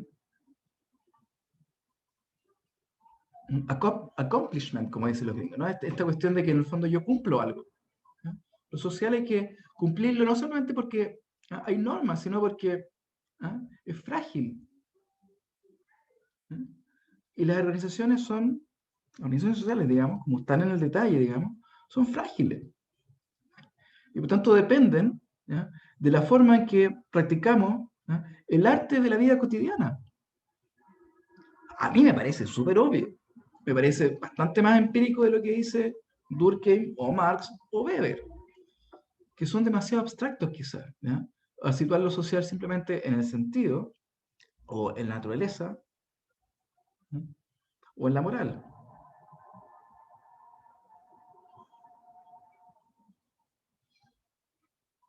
Entonces, etnometodológicamente, Garfinkel nos dice, para entender lo social, hay que mirar las expresiones, por ejemplo, ¿ya?, en el lenguaje o en los cuerpos, ¿ya?, y cómo toman lugar en las situaciones, ¿ya?, para darle vida a lo social, para que lo social tenga éxito, sea un acontecimiento, digamos, algo que se cumple. ¿Ya? Y por tanto que en el fondo ya implica logros que son, si bien contingentes, también muchas veces duraderos, que se mantienen. ¿Ya? Y que, por ejemplo, aquello que Durkheim considera como una suerte de orden social a propósito de la coerción, ¿ya?, y su influencia en la conciencia colectiva, ¿ya?, y que por tanto lo social es epocal y dura, ¿ya?, en la medida que cierta conciencia colectiva y ciertas representaciones sociales duren, ¿ya?, para Garfinkel es súper contingente. y que la forma en que literalmente hacemos que las cosas duren, ¿ya?, en la contingencia, está la clave, ¿cierto? Vamos a ver más adelante con Latour, que hace una suerte de bajada hacia la tecnología, por ejemplo, de estas cosas, que Latour va a decir, la tecnología no es otra cosa que la sociedad hecha durable. Incluso en Marx es un poquito, ¿no?, inocente la forma en que entiende duración y la forma en que defiende, ¿no?, que la lucha de clases es algo que ha durado toda la vida, digamos, ¿no?, desde siempre, y que es de alguna forma el motor de la historia. ¿Ok? Entonces, ahí se está perdiendo un poco de vista precisamente la forma en que hacemos sociedad, como si fuera una suerte de pequeño arte, ¿no? De pequeños arreglos ingeniosos, ¿no?, pequeños cálculos muchas veces. Prender o apagar la cámara, ¿no?, decir las cosas con esto u otra palabra, ¿no? Y que en esos detalles está la clave de la práctica, ¿no?, social, como humus, digamos, como medio para que el orden emerja, ¿no es cierto?, de nuestras actividades, ¿no?, coordinadas, digamos, ¿no?, organizadas. Voy a leer un par de pasajes para no extenderme mucho. Esto está en inglés, lo voy a tratar de traducir al vuelo. Dice, los miembros de un arreglo organizado, ¿no?, como una sociedad, digamos, ¿ya?, están continuamente involucrados, digamos, ¿ya?, en tener que decidir, reconocer, persuadir o hacer evidente, ¿ya? Aquí vienen los Garfinkel siempre escribe como con 2 líneas de adjetivo, ¿ya?, aquellas actividades, ¿ya?, que son racionales, coherentes, consistentes, ¿ya?, elegidas, o planificadas, o efectivas, o metódicas, ¿ya?, o cognoscibles en carácter. O sea, lo que pasa, digamos. Cuando hacemos lo social, estamos activamente involucrados, ¿no?, de momento a momento en lo que pasa. No es tan distinto a decir lo que decía Weber, por ejemplo, en el sentido que, ¿se acuerdan? Que el sentido es la orientación de una acción en función de otra. Pero aquí es más genérico, porque no reduce simplemente la posibilidad de coordinación al sentido compartido, sino a todo lo que compartimos. ¿Ya? En todas aquellas actividades que estamos continuamente implicados, ¿ya?, lo que Garfinkel muchas veces llama settings o escenarios sociales, ¿ya? Todo escenario social puede ser visto, ¿ya?, como, en el fondo, para decirlo con Maturana, autopoyético, una suerte como de carácter de autoorganización, ¿ya?, con respecto, ¿ya?, al carácter inteligible, ¿ya?, de aquello que hace aparecer, que es lo social, ¿ya?, sus propias apariencias, ¿ya?, ya sea como representaciones, por ejemplo, como la pedía Durkheim o Weber, ¿ya?, o con respecto a ciertas evidencias de un orden social, ¿no?, tal como lo entiende, por ejemplo, Marx, ¿no es cierto?, ¿ya?, de forma dialéctica. ¿Mm? Pero incluso la dialéctica en este caso flota muy en el aire, por mucho ánimo que tuvo Marx de bajar la tierra, digamos, hablando de qué sé yo, ¿ya?, infraestructura material, ¿no es cierto?, ¿ya? Entonces los hechos sociales tienen que hacerse día a día, ¿ya?, y paso a paso a través de los métodos que las personas utilizan. Eso es una metodología. Lo social hay que hacerlo, ¿no es cierto? Tiene una metodología, digamos, un qué hacer, ¿ya?, que las personas utilizan para hacer sentido, ahí está la palabra de Weber, ¿ya?, de los contextos en donde se encuentran, ¿ya? La comunicación de información es una forma de hacer sentido de lo que pasa, ¿ya?, es siempre conversación entre actores, ¿ya? Y por tanto, mucho de lo que va a pasar en la segunda mitad del siglo XX, también con los lingüistas, ¿ya?, es la atención casi exclusiva para comprender el sentido de lo social, ¿ya?, en las comunicaciones, ¿ya? toda la centralidad que se da en metodología y análisis, ¿eh? De discurso, digamos, tiene este origen.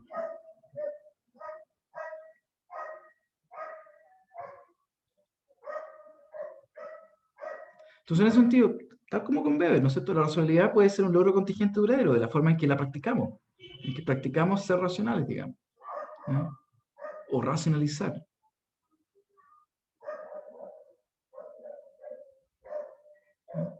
Y en ese sentido es frágil. O sea, también es frágil en el sentido en que no solamente la conciencia va y viene, sino que el foco, ¿no?, que le puede entregar la razón a la conciencia también va y viene, ¿no? Aquí y ahora, y allá no, digamos, ¿no? Mañana tampoco, ¿no? Entonces, ojo que, sobre todo pensar en términos de el aporte que hace la razón, digamos, ¿no?, a la experiencia social, cuando reflexionamos sobre ella, tenemos que tener mucho, mucho ojo a cómo ocupamos nuestras propias expresiones indexicales, ¿no?, para no arrancarnos con la moto, con las generalizaciones, tal como hace la gran teoría, que es muy buena para generalizar. Y por tanto, no perder a las personas de vista con sus contextos, si ustedes quieren. Esta es una foto que yo tomé cuando estaba estudiando cajeros automáticos, ¿no? Y lo que yo estaba estudiando acá, entre otras cosas, ¿no?, era la forma en que las personas interactúan con los cajeros, precisamente en esto, ¿no?, en ciertos contextos naturales, si ustedes quieren, ¿no?, como en la calle. Y la foto tiene la gracia de que está como movida, porque le da cierto movimiento. De hecho, efectivamente, esta era si no me equivoco, una feria navideña. Había harta gente en la calle, ¿ya? Y había mucha gente tratando de sacar plata para poder comprar cosas en la feria. O sea, me gusta mucho que en la foto, el movimiento confunde un poco dónde está la gente que va caminando, ¿ya?, por ejemplo, como esta persona acá, y dónde está la gente que está parada en la cola para sacar plata, como esta persona que está acá, ¿ya? Quizá a más de alguno le habrá tocado hacer cola en el cajero, o en otro tipo de cola, en un lugar muy transitado, por ejemplo, en el metro, ¿ya?, y que en el fondo el orden social de una cola, ¿ya?, es un muy buen ejemplo del ejercicio local etnometodológico, ¿ya?, del orden social. ¿Ok? En inglés, 2003, las colas, dice Garfinkel, son, ojo, campos fenomenológicos, ¿ya?, de, en fondo, empresas o actividades que diseñamos. ¿Ya? Son objetos de orientación. ¿Dónde está la cola? ¿Está usted en la cola? Direccional. ¿Para dónde va? Por aquí, por acá. ¿Para dónde va esta cola? ¿Estoy bien o mal parado? ¿Ya? Orientacional. ¿Me paro más cerca o más lejos de la persona? ¿Ya? ¿A qué distancia tengo que pararme para aún estar en la cola y que no se me colen, digamos? Posicional. ¿Ya? ¿Para dónde pongo el cuerpo? ¿No es cierto? Sería raro que la persona delante de repente ¡pum!, se da vuelta y empieza a hacer cola como de espalda y te empieza a mirar todo el rato, ¿ya? El lugar, ¿no es cierto? Como la cola a veces da la vuelta, ¿no es cierto? Rodea un poste, ¿ya? Como la cola misma en el fondo se pone en el lugar, ¿ya? Y no solamente hay distancia entre personas, sino entre las personas y las cosas, o entre otras personas que están pasando. Como una persona pasa a través de la cola, digamos, sin formar parte de ella. Y que eso se entienda como parte del orden social del ejercicio de hacer cola, ¿ya? Todos estos ejercicios de mirar, de rotar, ¿ya?, de normalizar, digamos, ¿no es cierto?, cómo son las cosas, ¿ya? Perspectivas, aspectos, ¿ya?, acercamiento, estar más adentro o afuera, ¿ya? Por ejemplo, no sé si saben, pero hay formas de hacer cola en Asia, he visto fotos, que las personas dejan los zapatos y se van a sentar. Entonces están haciendo cola, pero hay asiento. Pero es por orden de llegada, y como no hay el ticket típico de los números, digamos, el orden de llegada y por tanto la cola de la gente que está esperando en los asientos, digamos, ¿ya?, se construye solamente con parte de las personas que son sus zapatitos. Entonces la cola, realmente una cola de zapatos, que son los zapatos de las personas que están en la cola, ¿ya?, que está dentro y fuera de la cola exactamente, ¿ya? ¿Cuánto tiempo me queda? ¿Ya? ¿Hasta cuándo? ¿Ya? No avanza esta cola, digamos, ¿ya? Todas esas cosas son lo social, en una simple cola. Imagínense en un aparato de gobierno. Si todo eso es lo social, una simple cosa, una simple cosa como una cola, imagínense lo frágil que es gobernar. Lo cual usualmente está poco reconocido. De hecho, usualmente los grupos de interés y de poder se atribuyen a capacidades más o menos absolutas de gobierno. De garantías de orden social, como quieren decir, digamos, las fuerzas tradicionales en Chile, ¿no? Los grupos tradicionales de poder en Chile. Entonces, Garfinkel nos dice, no, ojo, que el orden social, en el fondo se produce en cuestiones particulares que son absolutamente técnicas, y que implican usualmente, en ese diseño técnico como el de una cola, ¿ya? Algo que puedo, en el fondo, algo que le puedo llevar la cuenta coherentemente, como una cola. En el sentido que llevar la cola y estar en la cola es llevar la cuenta de dónde está la cola, digamos, y no perder el puesto. Y por tanto, coherentemente participar de un escenario que ofrece cierta, digamos, inmortalidad. Esa palabra es muy bonita en Garfinkel, ¿no? Las sociedades son inmortales en términos de Garfinkel, en el sentido que son inmanentes, de que están acá y no más allá, están ahí en la cola y no en el núcleo moral, o en la lucha social, o en el sentido de la acción, no, está en la cola, ahí está la lucha social, ahí está el núcleo moral, porque problemas morales en las colas hay todo esto, ¿no es cierto? Y evidencia de la lucha, o sea, en el fondo, ¿quién hace cola? ¿Ustedes creen que los ricos hacen cola? No, po. Está en la cola, en una simple cola. Y la inmortalidad de los lugares donde, y de la forma en que uno hace cola, digamos. Y precisamente en esa inmortalidad, en eso inmanente que está ahí, y que yo puedo ver empíricamente los detalles, ¿no es cierto?, de la cola, ahí puedo encontrar, dice Garfinkel, lo que es general, en el sentido que puedo comparar eso en esta cola y en esa cola y en esa cola y en esa cola. El orden social que se repite en varias colas y en varios escenarios. Ahí está lo general, que se exhibe en esos detalles. Es la realidad, no en el modelo. Entonces, en este sentido se pueden hacer, por ejemplo, experimentos de quiebre en una cola, ¿no? Y uno puede literalmente quebrar el orden social y ese tipo de cosas. Uno puede manejar para el otro lado, escribir un ensayo que no responde a la pregunta, como gente que, o que ensaya otras cosas.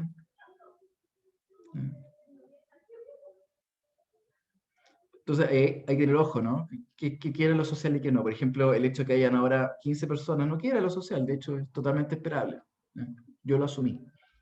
Entonces, ojo con eso. Tanto el orden como el quiebre de lo social son cuestiones súper frágiles, y están en el detalle, digamos. Quebrar lo social tampoco es tan fácil. Ya. ¿Cómo vamos de hora? ¿Alcanzar a hacer un cierre conversado? Sí, nos queda un ratito más. Entonces, les quiero mostrar un último ejemplo. Y ahora, inclinando la teoría social más hacia la antropología, y sobre todo la antropología, que en parte hereda, de hecho, de la etnometodología bastante, diría yo. Y en cierto sentido también hereda bastante del post-estructuralismo francés, así llaman, el cual en el fondo no podía asociar a Foucault y a otras personas. Que es el campo donde yo trabajo, y esta es una de las figuras, junto a Donna Haraway, que sí. Yo me quería alcanzar a mostrarle algo de ella, pero no creo que alcancemos mucho. Es Bruno Latour, uno de los antropólogos, digamos, el antropólogo francés de moda, lejos, hace rato ya. Ojo que él estudió teología, después se pasó al lado oscuro. Y es famosilla, entre otras cosas, por crear junto a Michel Calón y John Law la teoría del alto red. Yo estudié en la universidad donde John Law es emérito. John Law fue mi examinador de tesis. Temas principales: tecnología, ciencia y sociedad, antropología de la modernidad, entre otras cosas. Muy, muy conocido, sobre todo por Nunca hemos sido modernos. Y Laboratory Life, que en el fondo es hacer etnografía de la ciencia. Lo que hago yo, mira, meterse a mirar la antropología en los laboratorios y todas esas cosas. Pensar el laboratorio como una pequeña sociedad, si ustedes quieren, ese tipo de cosas. ¿no? Aquí está el clásico, ¿no? Con Steve Bulgar, ¿no? Un antropólogo visita el laboratorio, ¿no? Entonces, esta idea de que los hechos naturales, los hechos de facto, digamos, también son hechos, también hay que hacerlos, digamos, tal como hay que hacer el orden social, ¿no? Un montón de ideas bien interesantes, su idea de traducción, ¿no? Entender efectivamente cómo se mueve información de un lugar a otro, ¿no? Y en el fondo, ¿en qué sentido, sobre todo los no humanos, participan de ese movimiento?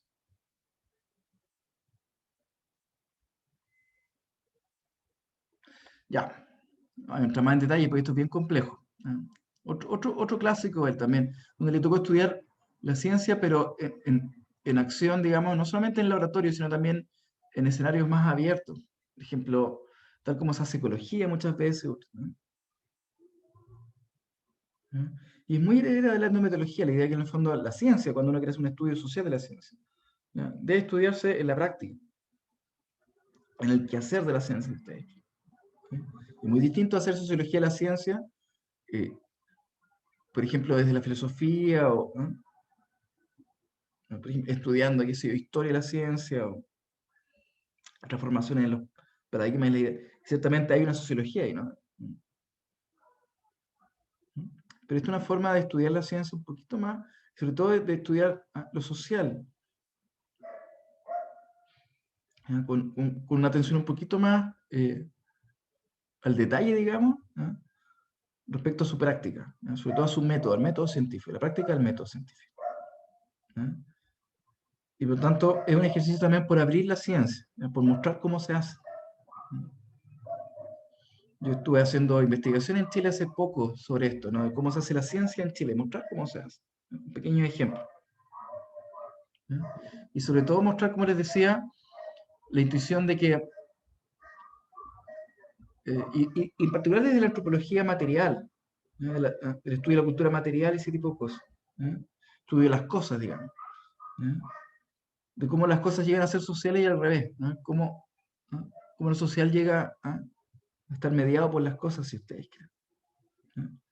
A participar de, por ejemplo, la forma en que nuestros símbolos circulan, ¿no? Nuestras referencias circulantes, sobre todo en ciencia, no los datos, por ejemplo. ¿No? En el caso de la ciencia es obvio, porque muchas de las formas en que se producen y se distribuyen, almacenan datos, y a través de actores que son bien heterogéneos, que no son exclusivamente humanos, digamos. Instrumentos y aparatos científicos y ese tipo de cosas. ¿No? Entonces es el papel que tienen sin desmerecer al menos la posibilidad de llamarle actores humanos, perdón, actores sociales, ¿no? A los no humanos. ¿Ya? Entonces, lo que de alguna forma Latour propone, ¿no? Y aquí lo voy a explicar muy someramente, en su clásico Nunca hemos sido modernos, ¿no? Es que de alguna forma el ejercicio completo de la modernidad, ¿no? Está basado en ciertos movimientos de purificación que él llama, ¿no? Que es particularmente, por ejemplo, purificar la naturaleza de la cultura, ¿no? Y separarla como si fueran dominios distintos, ¿no? El individuo de la sociedad, ¿no? O la sociedad de la tecnología.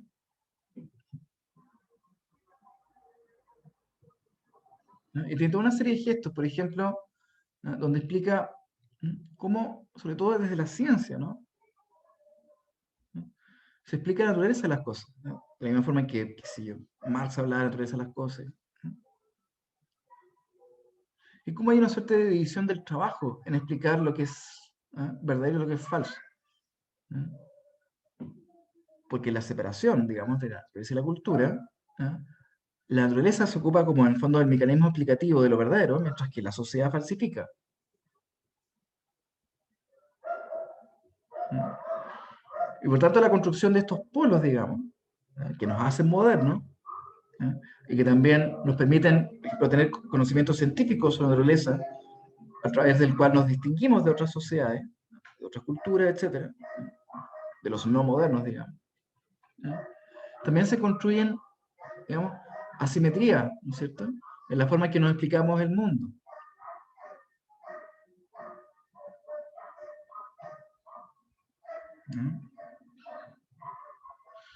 Por ejemplo, la idea que he escuchado hablar de que en el fondo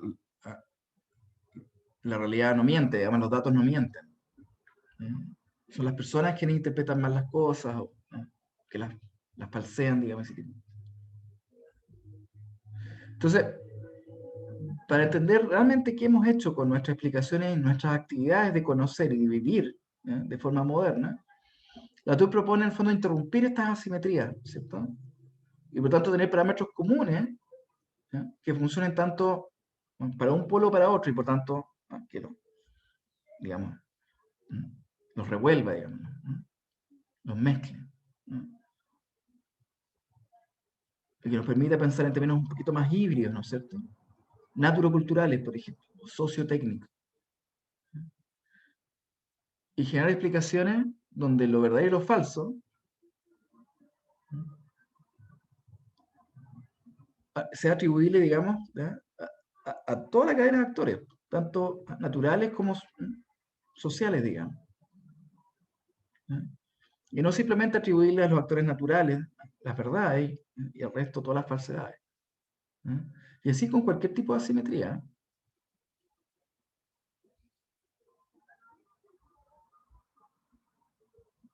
Entonces, esto, dice Latour, es parte un poquito también de la historia del campo donde yo trabajo, donde un momento donde, sobre todo desde el constructivismo, en parte lo que se llama también el programa fuerte en el estudio de la ciencia y la sociedad.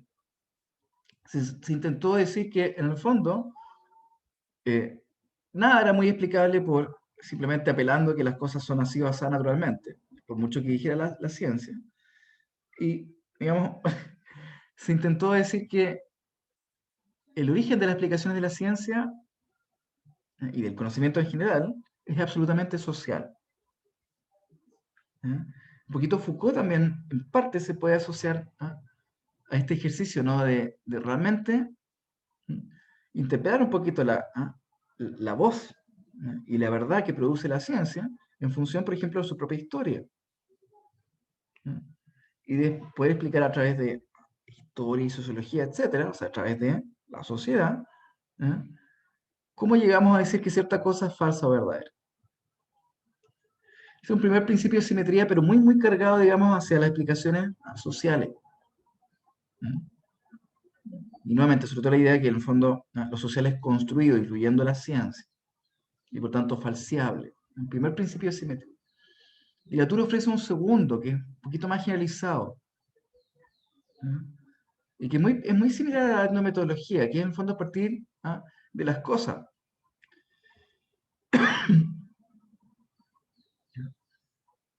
Y que por tanto, partiendo de las cosas, aquello que antes asumíamos como polo, lo natural, lo cultural, tal como en el fondo, por ejemplo, Marx habla de la naturaleza como si fuera una suerte de asunto dado. Un poquito predicando, la naturaleza humana es así, basada bajo el comunismo, el capitalismo, qué sé yo. Y por tanto, en el fondo, explicando lo que es el comunismo, a propósito de su definición de naturaleza humana. Latour lo que dice es que hay que hacer justamente lo contrario, que lo que hay que explicar es la naturaleza humana, mirando en detalle cómo se hacen las cosas en el capitalismo o en el comunismo.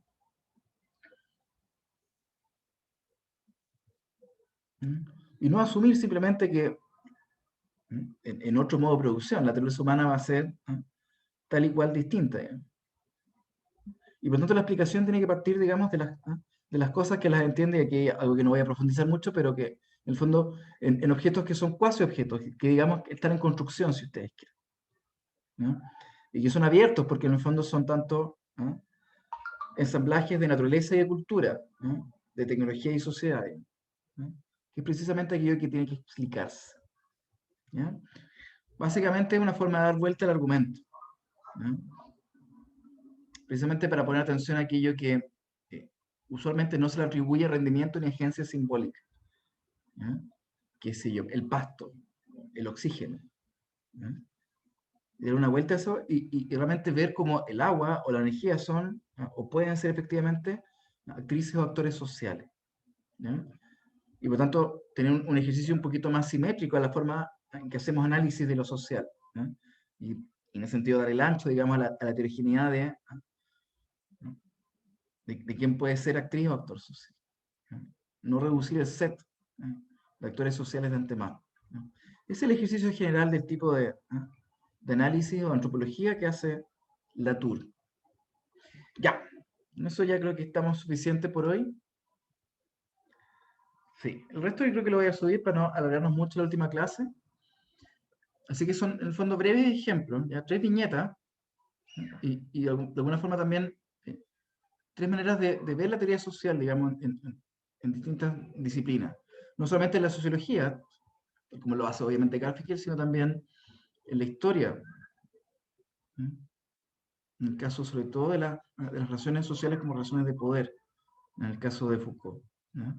En el caso de Latour, de nuestras relaciones con no humanos, digamos, ¿no? Relaciones sociales, incluyendo en el fondo obviamente cuestiones de poder, ¿no? Ni hablar que la bomba atómica no es otra cosa, el poder fresco, digamos, ¿no? También son pequeñas viñetas de lectura de cosas que, si les interesa, pueden profundizar también como contrapunto al material más clásico de este curso. Ya, con eso yo creo que ha sido suficiente por este semestre. Me alegra mucho haberles hecho clase, ¿eh? Es un bonito curso, y sobre todo incluso ahora, siendo 14, ayuda mucho que las preguntas que han hecho, los comentarios, todas las formas de participación. ¿Ya? Pasamos muy bien haciéndoles clase. Y espero que, a pesar del formato, y a propósito, que también un curso como este, en cierto sentido, no está tan enemistado con la pandemia, si sigue siendo un curso pizarrón y es tan difícil hacerlo, ¿ya? Pero no, obviamente no es lo mismo hacerlo a distancia que en copresencia, ese tipo de cosas, ¿ya? Entonces, por supuesto, creo que estamos un poquito todos aprendiendo y se puede hacer mejor, ¿ya? No sé si hay comentarios que quieran decir, cosas al cierre, preguntas que quedan un poco pendientes, ya sea de la materia en alguna unidad o de lo que nos queda por cerrar.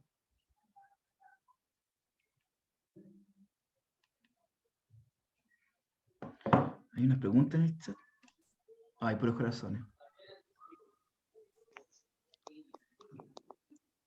Ya, chiquillos. Ya pues. Igual, Entonces, agradecerle el trabajo en conjunto que usted ha desarrollado con nosotros y eso, ha sido un buen curso.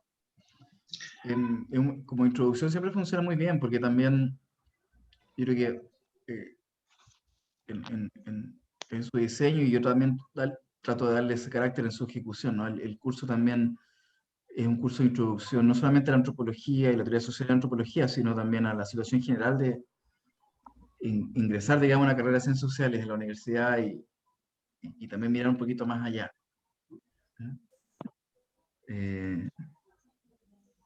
Tanto en términos de lo que se puede contribuir desde la antropología a otras disciplinas, y como muchos temas que se trabajan, digamos, en otra parte de la universidad o en otros rincones del mundo tienen interés antropológico.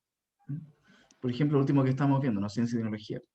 Ciertamente se puede interpelar y hay conversaciones muy, muy bonitas ahí que hacer. Entonces también yo espero que les sirva para la teoría un poquito como para trampolín, como haya hecho el examen un trampolín para que pase.